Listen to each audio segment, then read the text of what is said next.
Demokrat! Demokrat! Demokrat!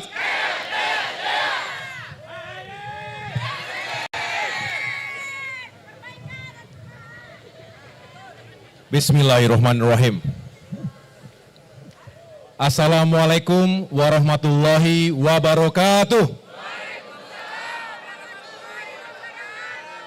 Salam sejahtera untuk kita semua. Shalom. Om Swastiastu. Namo Buddhaya, salam kebajikan. Semoga kita di bulan suci Ramadan 1444 Hijriah ini senantiasa berada dalam lindungan Allah Subhanahu wa Ta'ala, Tuhan yang Maha Kuasa, dilimpahi kesehatan, kekuatan, dan keberkahan. Amin, amin ya Rabbal Alamin. Rekan-rekan wartawan dan para kader Partai Demokrat yang saya cintai dan banggakan. Terima kasih atas kehadirannya di kantor Dewan Pimpinan Pusat Partai Demokrat di Posko Perubahan dan Perbaikan. Kami sengaja mengundang para jurnalis sekalian untuk menyampaikan perkembangan situasi politik terkini, utamanya soal kehidupan demokrasi kita. Sebulan lalu, tepatnya tanggal 3 Maret 2023, kami menerima informasi bahwa Kepala Staf Presiden atau KSP Muldoko dan Dr. Hewan Joni Alan Marbun masih mencoba-coba untuk mengambil alih Partai Demokrat pasca KLB abal-abal dan ilegal yang gagal total pada tahun 2021 yang lalu. Kali ini mereka mengajukan peninjauan kembali atau PK di Mahkamah Agung.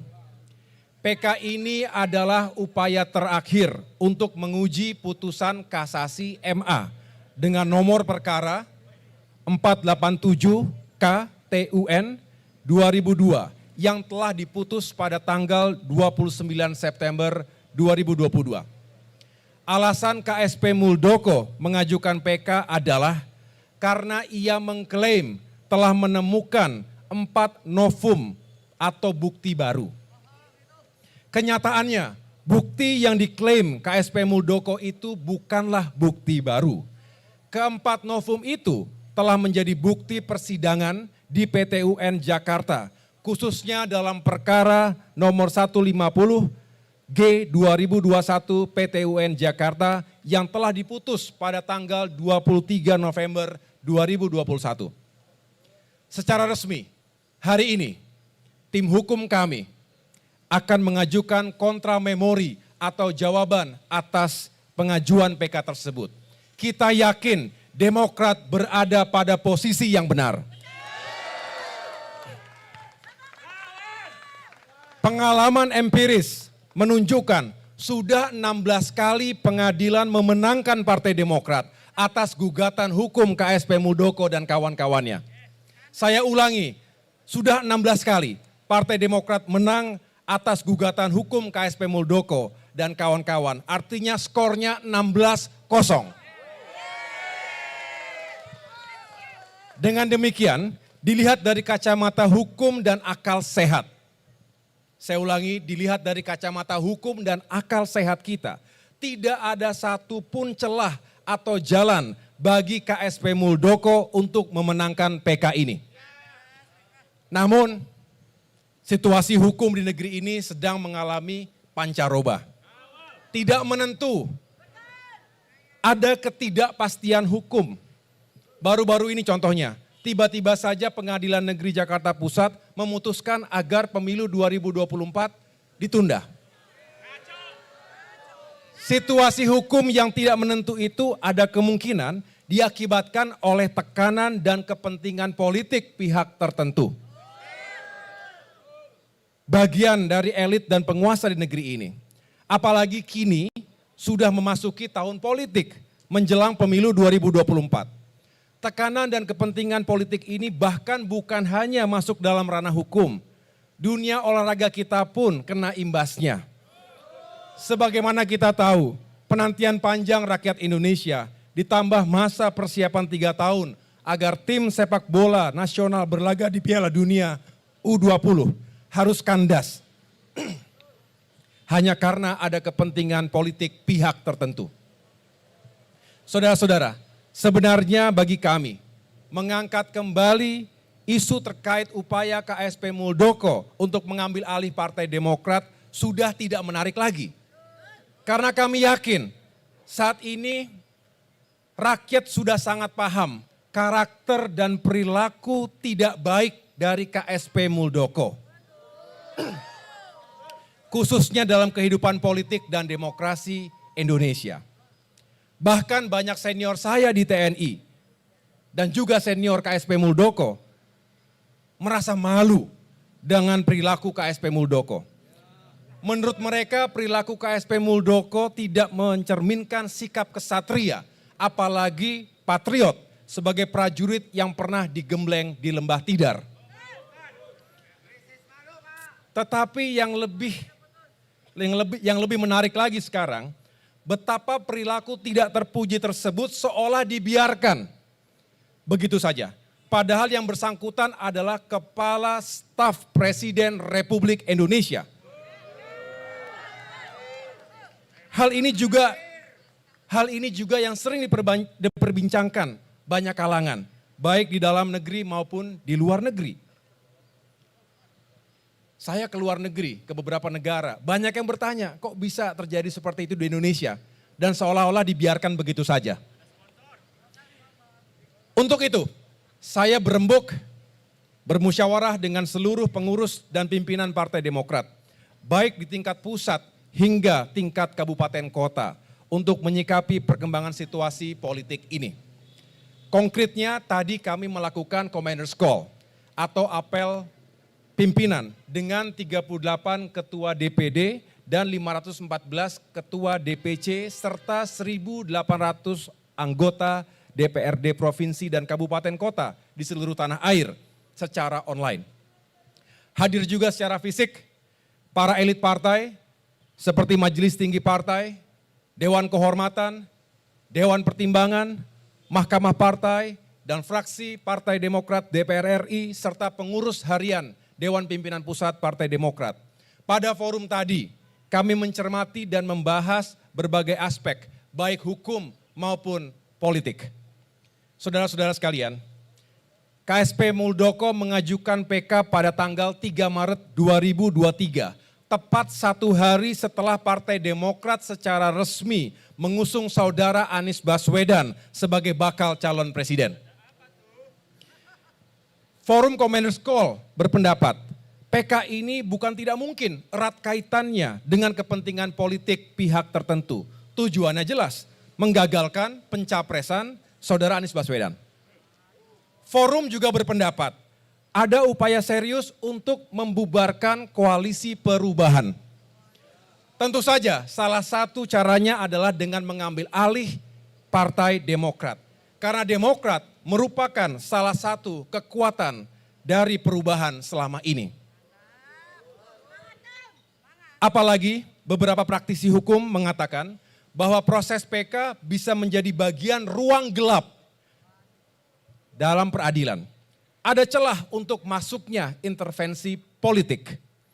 Dan jika benar ada intervensi politik dalam kaitan manuver KSP Muldoko ini, maka keadilan, hukum, dan demokrasi di negeri Indonesia tercinta ini berada dalam keadaan bahaya atau lampu merah. Untuk itu, meskipun secara hukum tidak ada satupun alasan yang dapat digunakan untuk memenangkan gugatan KSP Muldoko, tetapi kami, keluarga besar Partai Demokrat, tetap waspada. Dengan mempertimbangkan kemungkinan intervensi politik pada proses PK ini, maka Partai Demokrat membawa kasus ini ke ruang terang. Di samping para kader Demokrat di seluruh tanah air, kami memohon rakyat Indonesia untuk berkenan ikut monitor. Bahkan para ketua DPD dan ketua DPC di seluruh tanah air bersepakat untuk mengirimkan surat perlindungan hukum kepada Mahkamah Agung. Saya ulangi, kepada Ketua Mahkamah Agung. Mereka ingin menunjukkan soliditas dan satu kesatuan komando dengan Ketua Umum dan Dewan Pimpinan Pusat Partai Demokrat di Jakarta. Mereka mengatakan kepada saya, kami tidak rela dan tidak sudi partai kami diambil alih oleh KSP Muldoko. Betul?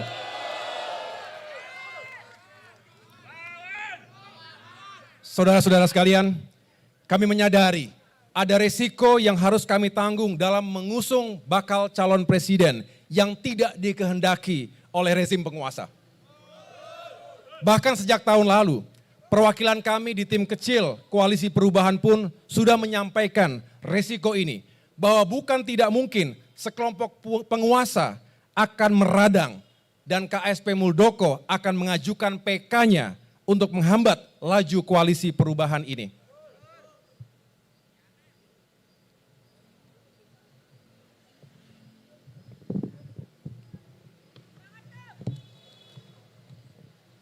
Betul.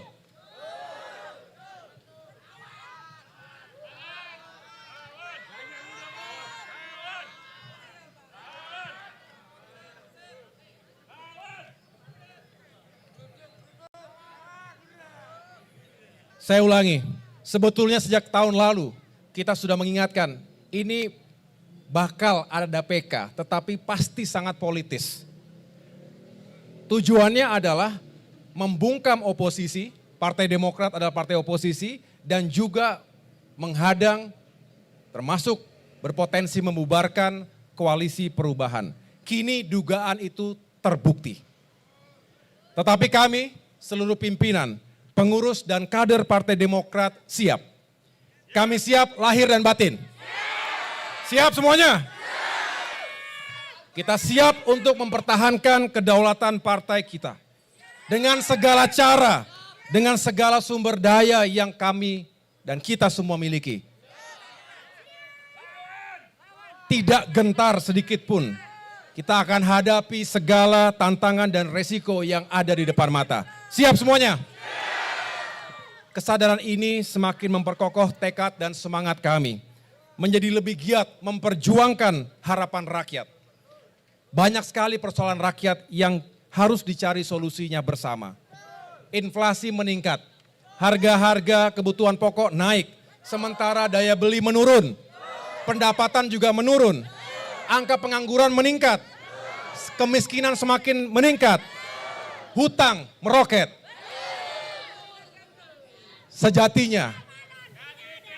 Sejatinya pada persoalan-persoalan rakyat itulah Demokrat dan Koalisi Perubahan memfokuskan dirinya. Jika di tengah fokus kerja kami itu ada oknum penguasa, yaitu Kepala Staf Presiden Muldoko, yang berupaya mengambil alih partai kami, maka dengan terpaksa kami lawan.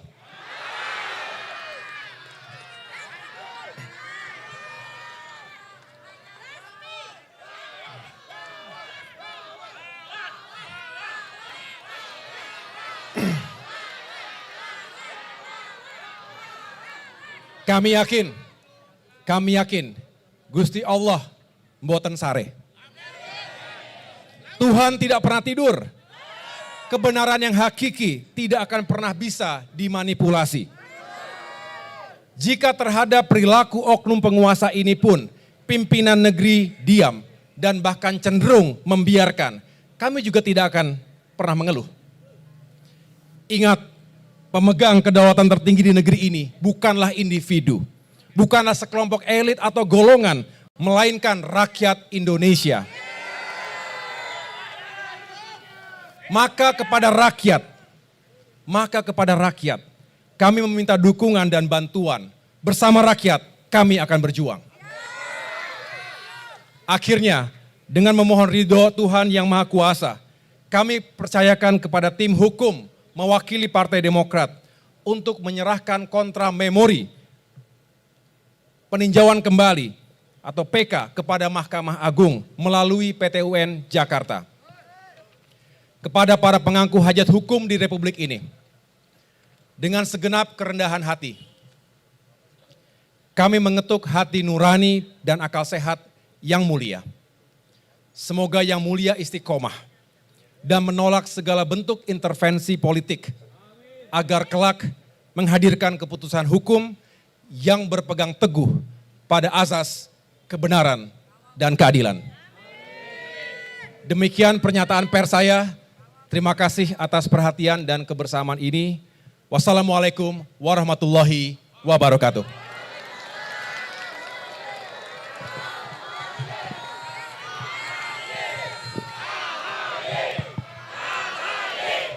Demokrat! Demokrat! Demokrat!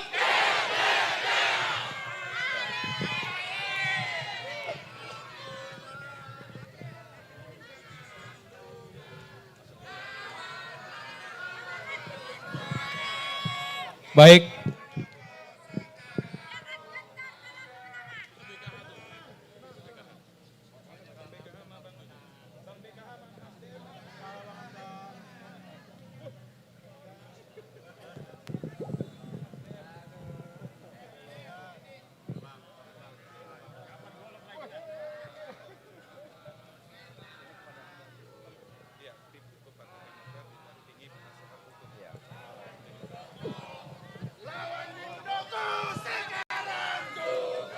Ya.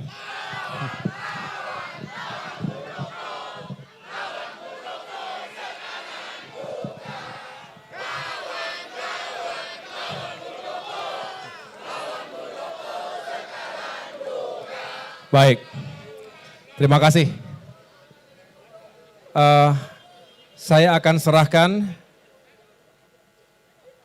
kontra memori terkait dengan peninjauan kembali Mahkamah Agung kepada tim hukum Partai Demokrat yang didampingi oleh penasehat hukum Bapak Hamdan Zulfa, ya, agar diserahkan dan diperjuangkan untuk kebenaran dan keadilan kita semua.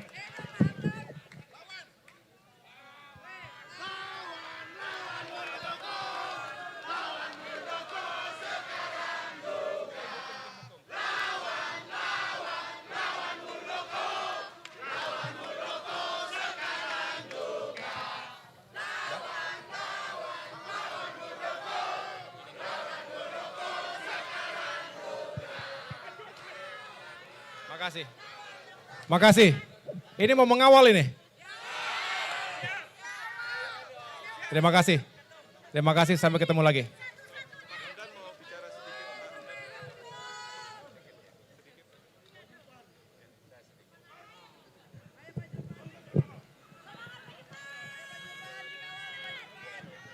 Ini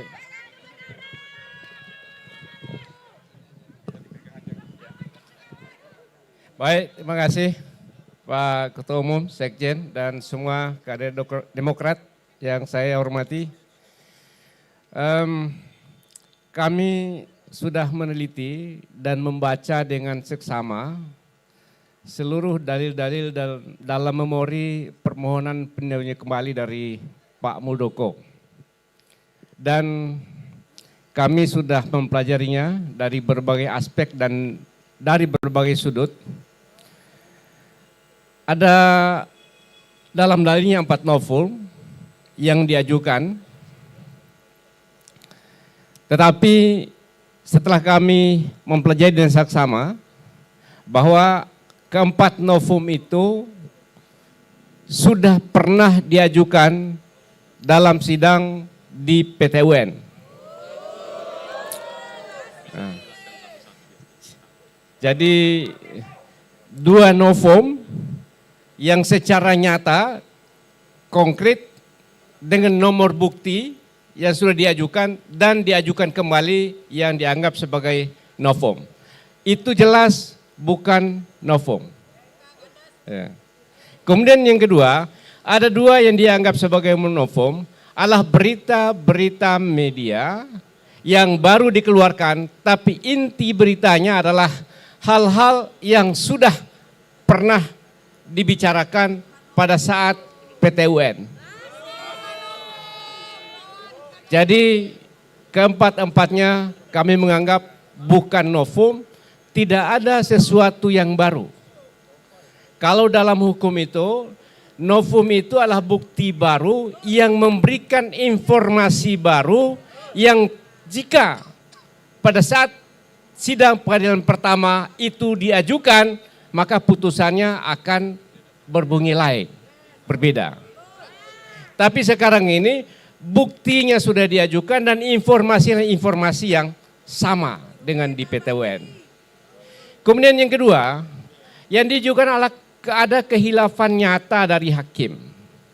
Setelah kami mempertimbangkan dengan seksama, hakim sudah sangat tepat, baik di tingkat pengadilan negeri maupun di tingkat kasasi, mengenai dalil-dalil permohonan atau gugatannya, dan itu tidak ada sesuatu yang hilaf dari hakim. Jadi baik novum maupun karena alasan kehilafan nyata, kami yakin seyakin-yakinnya tidak dapat diterima. Ya.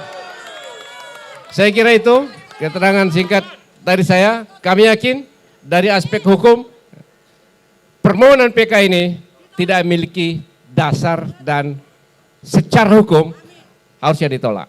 Ya. Terima kasih. Ya. Assalamualaikum warahmatullahi wabarakatuh.